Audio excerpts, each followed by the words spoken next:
Hello friends, welcome to my channel.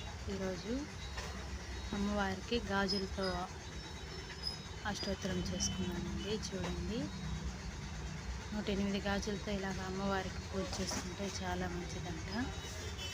ఇది మా ఇంట్లో పూజ అండి, 9వ రోజు.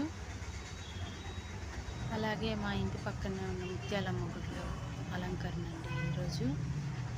ఈరోజు మహిషాసురమర్దిని అలంకరణ ఎంత బాగా చేశారో చూడండి. ఆ సౌండ్ ఎఫెక్ట్స్, ఆ లైటింగ్స్, అమ్మవారు నిజంగా మహిషాసురమర్దినిలాగా రాక్షసుని చంపేది ఎంత బాగా అలంకరణ చేశారో చూడండి. చాలా బాగా చేశారు. ఎంత భయంకరంగా ఉన్నారో అమ్మవారు. ఇక మధ్యాహ్నం నుంచి ఇంకొక అలంకరణ చేస్తారండి.